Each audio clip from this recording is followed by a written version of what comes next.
ठीक है। तो मानव भूगोल के अंतर्गत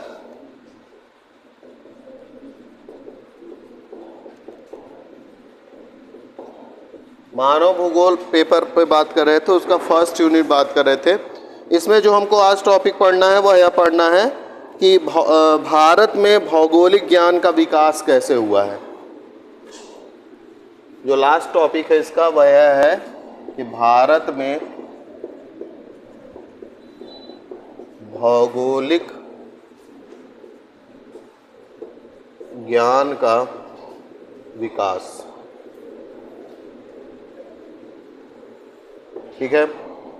अब अगर आप भारत के संदर्भ में देखें तो हम जो इतिहास पढ़ते हैं भारत का, वो इतिहास जब हम प्रारंभ करते हैं पढ़ना तो हम पढ़ना शुरू करते हैं सिंधु घाटी सभ्यता से, है ना।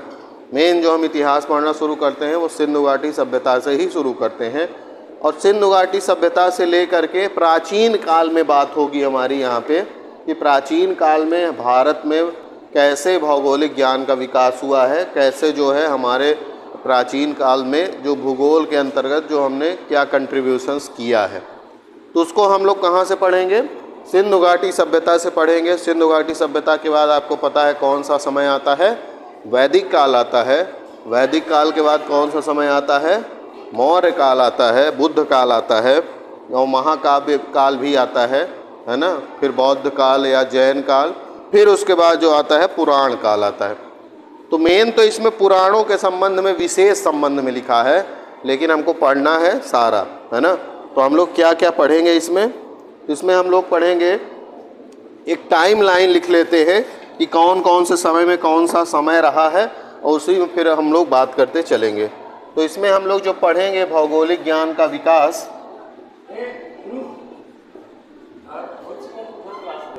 8:30 बजे पेपर शुरू होगा ना। तो तब तक क्लास खत्म हो जाएगी मेरी।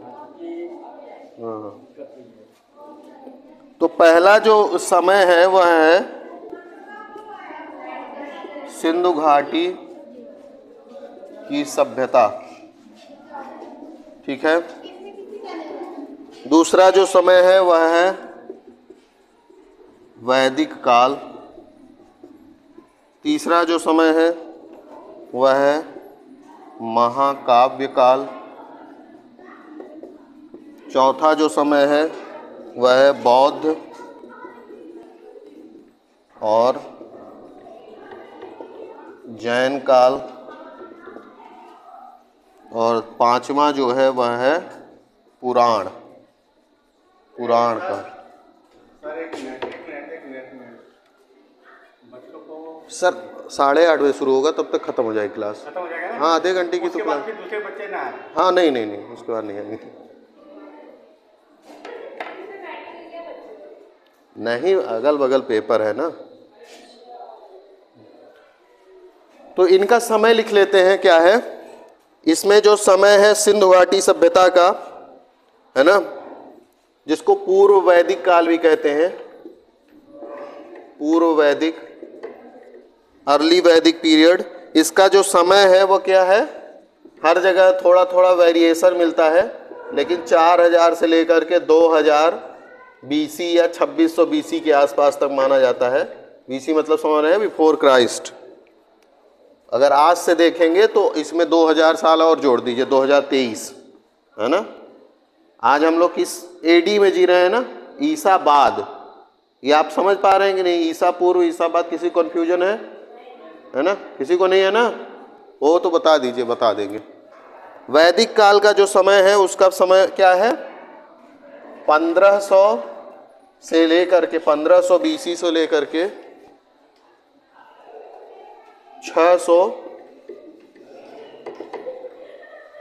1500 BC से लेकर के 600 BC तक का समय, है ना। फिर महाकाव्य काल है जिसमें 600 BC से लेकर के 300 AD तक का समय। शांत रहो जी। फिर जो बुद्ध काल और जैन काल है वह 400 BC से लेकर के 500 AD तक का समय कहा जाता है। और जो पुराण काल है वह 200 BC से लेकर के 700 AD तक का समय है। ठीक है। तो इसमें आपसे छोटे छोटे भी क्वेश्चन बन सकते हैं कि सिंधु घाटी सभ्यता के दौरान भौगोलिक ज्ञान का क्या विकास हुआ, और एक बड़ा क्वेश्चन भी बनता है कि भारत में भौगोलिक ज्ञान के विकास को बताइए। तो अब हम लोग इसमें बात करना शुरू करते हैं थोड़ा थोड़ा, है ना। पहले ओवरऑल थोड़ा सा बात करते हैं, फिर एक एक को बात करते हैं। देखिए, सिंधु घाटी सभ्यता के बारे में आप जान रहे हैं, सबसे पुराने समय में है, लेकिन यहाँ की जो सभ्यता है, सभ्यता कहने का मतलब ही होता है, आप संस्कृति और सभ्यता में अंतर बताए थे ना। संस्कृत क्या होती है? Sanskrit daily to daily basis पे आप जो भी कार्य कर रहे हैं वो संस्कृत का ही पार्ट है। जो आपका खान पान है, रहन सहन है, बोली भाषा है किसी भी क्षेत्र की, है ना। वही संस्कृति जब वैज्ञानिकता और भौतिकता के स्तर पर उच्चतम स्तर पर पहुंच जाती है, वैज्ञानिकता और किसके स्तर पर? भौतिक संपन्नता, मतलब सारे लोग जो हैं उनके पास आवश्यकता की सारी चीज़ें, बेसिक चीज़ें उपलब्ध हैं, अच्छा रहने का स्थान सबको है, खाने पीने का व्यवस्था है ना। तो जैसे आज के समय में जो डेवलप्ड कंट्रीज जिनको आप कहते हैं, विकसित देश जिनको कहते हैं, वो एक तरह से सब सभ्यता के चरमोत्कर्ष पे है ना। ऐसा ही सभ्यता थी हमारी सिंधु घाटी सभ्यता।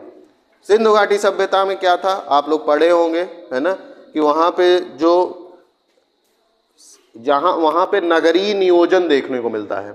नगरीय नियोजन मतलब कि वहाँ की जो सड़कें हैं वो समकोण पे काट रही हैं, समकोण पे सड़कें हैं। ऐसे जैसे आप शहरों में जाते हैं तो वहाँ देखते हैं सिविल लाइंस का एरिया होता है हर सिटी में, वहाँ पे सड़कें ऐसे समकोण पे काटती हुई बनी होती हैं, ठीक है। पहली बात, सड़कें समकोण पे काटती हुई वहाँ पे मिलती हैं। नालियाँ सड़कों के किनारे, घरों के किनारे बनी हुई देखने को मिलती हैं। सिंधु घाटी सभ्यता की बात कर रहे हैं। और नालियाँ बनी हुई देखने को मिलती है। साथ ही में कैसी नालियाँ हैं? ढकी हुई नालियाँ हैं, खुली नालियाँ नहीं है, है ना। जैसे हमारे यहाँ अभी आप देख रहे हैं सड़कों के किनारे बनी तो है नालियाँ, लेकिन ढकी हुई नहीं है, खुली हैं। और खुली हुई ढक भी जाएँ तो उसमें पॉलीथीन आदि डाल के हम लोग उसको जाम कर देते हैं। तो दूसरी बात यह है, तो नगरीय नियोजन किसका पार्ट है? भूगोल में हम लोग पढ़ते हैं, जो अधिवासी भूगोल बताए थे आपको, सेटलमेंट ज्योग्राफी, उसमें हम लोग नगरीय भूगोल का ही अध्ययन करते हैं। दूसरी बात, जो समकोण पे सड़कें काट रही हैं तो परिवहन बेहतर होगा, है ना, परिवहन बेहतर करने के लिए। तीसरी बात कि जो घर आदि बने हुए थे, है ना, हर एक व्यक्ति के पास घर था और घर में सारी सुविधाएं थी, जैसे अलग से किचन आदि की व्यवस्था थी, है ना। हर एक घर में जो क्या था, मतलब उनका जो वो निजता पे बहुत अच्छा ध्यान देते हैं। निजता मतलब प्राइवेसी। अब हम लोग क्या करते हैं कि जहाँ हमारा सड़क, मेन सड़क जहाँ जा रही उधर की तरफ हम अपने घर का जो है मुख्य द्वार करते हैं, लेकिन वो लोग क्या करते थे, उसके जस्ट अपोजिट करते थे। क्यों? क्योंकि आपका जब सड़क के एकदम सामने मुख्य द्वार है तो कोई भी खड़ा होगा आपके पूरे घर में देख सकता है, तो आपकी जो निजता है, प्राइवेसी, उससे क्या होती है, भंग होती है, ठीक है। बड़े बड़े अन्न के अन्नागार बनाए जाते थे, मतलब वहाँ पे फूड ग्रेन को स्टोर किया जाता था, जिससे कि फूड की जब कमी हो, है ना, अकाल आदि पड़े या कुछ भी समस्या हो, तो उससे हम लोग भी अपने घर में स्टोरेज बनाते हैं ना, चावल गेहूं को रखते हैं 1 साल के लिए, जिससे कि हम उसको उचित वक्त आने पर उसका प्रयोग कर सकें। तो कुछ ऐसी चीज़ें थी, तो इसी पे अभी डिटेल में बात करने वाले हैं हम लोग। फिर वैदिक काल आया, है ना। वैदिक काल आप समझते हैं आर्यों के आगमन का काल है। सिंधु घाटी सभ्यता में जो लोग थे वो यहीं के थे, है ना। कहा अभी ऐसा कुछ इस पे अभी क्लियरली नहीं है, लेकिन अभी एक थ्योरी, सबसे जो सर्वमान्य थ्योरी है वो यही है कि वैदिक काल में आर्य जो आए हैं वो मध्य एशिया से आए थे, है ना, जो सेंट्रल एशिया या मध्य एशिया वाला पोर्शन है। तो वैदिक काल में क्या हुआ? वैदिक काल में आर्यों का आगमन हुआ और वैदिक काल को उत्तर वैदिक काल और पूर्व वैदिक काल में बांटा जाता है ना। पूर्व वैदिक काल क्या है? अर्ली वैदिक पीरियड, जिसको 1000 से लेकर के 1500 से 1000 का समय है। एक इसी में 2 डिवीजन हो गया है, 1500 से 1000 BC और एक है 1000 BC से लेकर के 600 BC। ये जो पहला है इसको ऋग्वैदिक काल भी कहते हैं, है ना।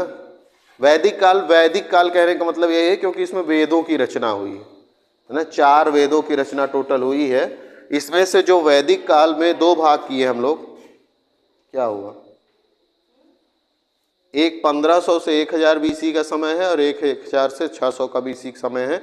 जो पहला वाला है उसको ऋग्वैदिक काल भी कहते हैं, क्योंकि उसमें ऋग्वेद की रचना हुई है और यहाँ पे 3 बाकी वेदों की रचना हुई है ना, जिसमें यजुर्वेद, अथर्ववेद, सामवेद है। तो वेदों में बहुत सारी चीज़ें हमको देखने को मिलती हैं। फिर आगे चलेंगे महाकाव्य काल, तो महाकाव्य काल में जो रामायण, महाभारत आदि जैसे ग्रंथ लिखे गए। फिर बुद्ध और जैन का काल आता है, जिसमें बुद्ध और जैन ने एक क्रांति की, खास करके जो कर्मकांड आधारित जो पहले चल रहा था। यहाँ से वैदिक काल में पूर्व वैदिक काल तो ठीक था, पूर्व वैदिक काल में जो थी वो चीज़ें अच्छी थी, मतलब ना तो यहाँ पे वर्ण व्यवस्था उस तरह से देखा जा रहा है। यहाँ पे वर्ण व्यवस्था थी लेकिन वो कर्म आधारित थी। ये नहीं था कि कोई किसी जाति में जन्म लेगा तो उसी आधार पे माना जाएगा। किसी भी जाति में जन्म ले, अगर वो काम जो कर रहा है उसके अनुसार माना जाएगा। लेकिन फिर बाद में वह व्यवस्था कठोर हो गई और फिर ये हुआ कि जो जिस विभाग में, मतलब जिस जाति में जन्म लेगा उसी के अनुसार उसको कर्म करना होगा। उल्टा हो गया। पहले ये था कि आप किसी भी जाति में जन्म ले सकते हैं और आप कोई भी काम करेंगे उसके अनुसार आपकी पहचान होगी, है ना। मान लीजिए कोई ब्राह्मण के घर में पैदा हुआ बच्चा, लेकिन उसको क्या करना है, व्यापार करना है ना। तो अगर वो व्यापार कर रहा है तो उसको क्या कहा जाएगा, वैश्य कहा जाएगा, है ना। ब्राह्मण, क्षत्रिय, शूद्र, वैश्य और शूद्र, यही भी डिवीजन किया गया था ना। तो अगर ब्राह्मण के कुल में जन्म लेने वाला बच्चा इस समय में, इस वाले समय में अगर वह बनना चाहता है सैनिक, तो फिर उसको क्षत्रिय कहा जाएगा, ये नहीं कि उसको ब्राह्मण कहा जाए। तो ब्राह्मण, क्षत्रिय, शूद्र और वैश्य जो सिस्टम था, ये क्या था, कर्म आधारित था। जो जैसा कर्म करेगा उसको वैसा कहा जाएगा, चाहे उच्च जाति का हो चाहे निम्न जाति का हो। लेकिन फिर बाद में ये सिस्टम बदल गया। जो ब्राह्मण के घर में पैदा होगा वो ब्राह्मण ही कहलाएगा, तो क्षत्रिय के घर में पैदा होगा क्षत्रिय। तो ये व्यवस्था जो है बाद में गड़बड़ा गई और फिर ये व्यवस्था आज तक चली आ रही है। यहाँ पे जो बौद्ध और जैन है क्रांति, यहाँ पे यह भी एक कारण था, क्योंकि वर्ण व्यवस्था वाला सिस्टम गड़बड़ा गया था और साथ ही में जो कर्मकांड आधारित सिस्टम चल रहा था कि बहुत सारे कर्मकांड फालतू वाले कराए जा रहे थे और उसमें लोगों का शोषण हो रहा था कहीं ना कहीं। साथ ही में बलि आदि जैसी प्रथाएं चल रही थी, जिनसे जो खेती आती है वह प्रभावित हो। जब ज़्यादा से ज़्यादा जानवरों की आप बलि दे देंगे तो खेती करने के लिए जानवर कहाँ से बचेंगे। तो बहुत सारी चीज़ें थी जिसके लिए क्रांति हुई। फिर पुराण आदि लिखे जाते हैं, है ना, जो कि वेदों आदि को ही अध्ययन करके उन पर लिखा गया। तो अब हम लोग थोड़ा डिटेल में थोड़ा कुछ बातें कर लेते हैं। तो पहला जो है इसमें सिंधु घाटी सभ्यता का काल है। समय तो आपको पता ही है।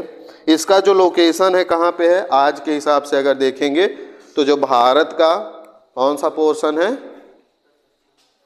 भारत का जो उत्तर पश्चिम भाग है, जहाँ पे आज पाकिस्तान, अफगानिस्तान भी हैं, वो सब पहले इसी का पोर्शन था। ये भारत है मान लीजिए, ठीक है, ये तो ये भारत का पोर्शन है और ये, और जो अफगानिस्तान और पाकिस्तान वाले क्षेत्र है ये, तो ये पूरा जो क्षेत्र था ये सिंधु घाटी सभ्यता का ही क्षेत्र था। बाकी भारत के आंतरिक भागों में भी कहीं न कहीं उसके छोटे छोटे भाग दिखाई देते थे, वो तो बाद में और पूर्व में भी थे। तो मेन वही पोर्शन था, है ना, भारत का जो उत्तर पश्चिमी वाला भाग है और जो आज का अफगानिस्तान और पाकिस्तान का क्षेत्र है वही सिंधु घाटी सभ्यता का क्षेत्र था, है ना। सिंधु घाटी नाम क्यों है, क्योंकि सिंधु नदी जो आज भी प्रवाहित होती है उसी की घाटी में, उसी की जो सहायक नदियां हैं उन्हीं के आसपास ये सभ्यता विकसित हुई। पहले के समय में कोई भी सभ्यता या कोई भी जो लोग रहते थे वो कहाँ रहते थे, जल स्रोत के आसपास रहते थे, जिससे पानी का जो सिस्टम है, पानी की व्यवस्था खेती के लिए, पीने के लिए उचित रूप से क्या हो, उपलब्ध हो सके, इसके हिसाब से, है ना। तो इसका जो पता लगाया गया है वो सबसे पहले पता लगाया गया है 1922 में। एक ब्रिटिश भूगोलवेत्ता थे, उन्होंने पता लगाया। और सिंधु नहीं, एक सिंध जगह है, सिंध प्रांत है पाकिस्तान में, है ना। तो सिंध में एक जगह है मोहनजोदड़ो, वहाँ पे खुदाई की गई और पता लगाया गया पहली बार 1922 में, ठीक है ना। फिर उसके बाद अगर भारत का क्षेत्र देखें तो भारत का जो पंजाब, हरियाणा, गुजरात, राजस्थान, ये वाले जो क्षेत्र हैं उसमें इसके जो है सिंधु सभ्यता के जो हैं उसके भाग देखने को मिलते हैं हमको, ठीक है। इसको पीतल युग भी कहा जाता है, ब्रॉन्ज एज भी कहा जाता है ना। इस समय पे लोहे का ज्ञान नहीं था हमको, सिंधु घाटी सभ्यता में लोहा हमको नहीं पता था, ठीक है, लोहे के बारे में नहीं पता था, हम लोग पीतल आदि के बारे में जानते थे। इसकी विशेषताएं में अगर देखें तो सबसे पहली विशेषता है कि नगर निर्माण, नगरों का नियोजित होना, नियोजित नगर, जैसे जिसको आप प्लान्ड कहते हैं, प्लान्ट सिटी। आज स्मार्ट सिटी चलाया जा रहा है ना प्रोग्राम 2014 के आसपास से, तो प्लान्ट सिटी, वो स्मार्ट सिटी एक प्लान्ट सिटी है, नगरी नियोजित नगर होगा जिसमें हर एक जगह का लोकेशन फिक्स होगा कि कौन कहाँ पे होगा, कहाँ पे हॉस्पिटल होगा, कहाँ पे स्कूल होगा, कहाँ पे सड़कें जाएंगी। तो ऐसा ही कुछ वहाँ पे था, है ना। तो नगरीय नियोजन देखने को मिल रहा है तब, आज से 6000 साल पहले। आज भी हम अपने सिटी में उसको हर जगह व्यवस्था नहीं कर पा रहे, तो सोचिए उस समय पे कितना एडवांस रहा होगा वहाँ पे। तो ये भूगोल का पार्ट है, नगरीय नियोजन हम लोग भूगोल में भी पढ़ते हैं, तो उससे हम लोग भूगोल में सीख सकते हैं कि कैसा नगरीय नियोजन किया है। हमको यही सीखना है कि उस समय पे जो हुआ उसको हम भूगोल में कहाँ सीख सकते हैं, यही विकास हमको पढ़ना है इसमें। बात समझ रहे हैं क्या पढ़ रहे हैं हम लोग? पुराने समय में जो चीज़ें हुई उसको भूगोल में कहाँ हम उसको देख रहे हैं, उससे भूगोल में क्या सीख सकते हैं, यही हमको देखना। अगली जो विशेषता थी कि पहली बात तो नगरों के चारों ओर सुरक्षा के लिए एक बड़ी खाई बनाई गई थी और बड़े बड़े गड्ढे खोदे जाते थे जिससे कि पानी की आपूर्ति हो सके, है ना। जैसे नदी जा रही है, बगल में एक बड़ा सा गड्ढा खोद दिया तो नदी से पानी जो है रिस के या उससे बह के आ गया, इकट्ठा हो गया, तो वो पानी का आप प्रयोग कर सकते हैं कभी भी, है ना, अपने सिंचाई के लिए या खेती आदि के लिए। सड़कें समकोण पर काटती थी, ये तो बताया ही। मकान जो है पक्की ईंटों से बने हुए होते थे। आप लोग जानते हैं अभी तक हम लोग, अभी आप 10 साल पहले अपने गांव में देखेंगे तो आज भी आपको कच्चे मकान मिल जाएंगे या कच्चे मकान बने हुए दिख जाएंगे, लेकिन उस समय पे जो है पक्की ईंटों के बने हुए, गारे से बने हुए मकान आपको देखने को मिलते हैं, ठीक है। प्रत्येक घर में जो है स्नानागार, बाथरूम, कुआं, किचन आदि देखने को तब भी मिल रहा था। आज आप देख रहे हैं सरकार को प्रोग्राम चलाना पड़ रहा है ना, स्वच्छता अभियान के लिए, है ना, जिसके तहत सुलभ शौचालय या फिर हर घर में शौचालय आदि बनवाने का प्रयास किया जाए। सरकार पैसा दे रही, जबकि पहले के लोग खुद ही बनवा के रखते थे, ठीक है। व्यापारिक जो नगर था वह केंद्र में होता था। व्यापारिक नगर मतलब जानते हैं आप, किसी भी कोई भी क्षेत्र होता है उसका एक सिटी का बीच में मार्केट होता है। जैसे आप इलाहाबाद जाएंगे तो सिविल लाइन्स एरिया है, दिल्ली जाएंगे तो चांदनी चौक वाला एरिया है ना, हर जगह एक सिविल लाइन्स होता है। तो सिविल लाइन्स एक ऐसा क्षेत्र होता है जहाँ पे मार्केट आदि होता है, ठीक है। फिर यहाँ पे बहुत सारे विशाल भवन का निर्माण किया गया था और साथ ही में जो बहुत सारी फसलें हैं उनको उपजाया जाता था और उनको स्टोर किया जाता था। इससे खाद्य सुरक्षा वाली बिंदु पर आप बात कर सकते हैं, ठीक है। फिर परिवहन के बहुत सारे साधन थे, सिंचाई, परिवहन के लिए नाव आदि का भी प्रयोग हालांकि किया नहीं जाता था, पर ऐसा साक्ष्य मिला है कि बनाने का प्रयास किया जा रहा था। मुख्य परिवहन पैदल आदि वाला ही था और पर्यावरण का विशेष ध्यान रखते थे। जो वेस्ट वाटर होता था उसका अच्छे से मैनेजमेंट करते थे, जो कि आज भी हमारी समस्या है। भूगोल के अंतर्गत हम लोग वेस्ट नालियों के विकास को लेकर के सिटी में बहुत संकटमय स्थिति है। जो आप शहरों में बाढ़ की स्थिति देखते हैं वो सही से पानी के निकास की व्यवस्था न होने के कारण ही है, ठीक है ना। और जो है बहुत सारी जो बस्तियां आदि बनाई गई थी, साथ ही में बहुत सारे उद्योग आदि वहाँ पे विकसित थे। कृषि तो बता ही दिए, बहुत सारी फसलों को बोया जाता था और उनसे उनको स्टोर किया जाता था। बहुत सारे उद्योग, छोटे छोटे उद्योग हैं, जैसे हो गया आभूषण, खिलौने, बर्तन, ये सब बनाए जाते थे और इनको निर्यात भी किया जाता था, आयात भी किया जाता था। मुद्रा का प्रचलन नहीं था, वस्तु विनिमय प्रणाली आधारित सिस्टम चल रहा था। मतलब आपको कोई वस्तु चाहिए तो आप कोई वस्तु दीजिए और कोई वस्तु ले लीजिए, है ना। तो ये था। तो ये कुछ विशेषताएं हैं सिंधु घाटी सभ्यता की जिससे हमको भूगोल में सीखने को मिलता है। बाकी जो बचा है इसके बारे में अगले दिन बात कर लेंगे, ठीक है। थोड़ा पढ़ लीजिएगा इसको।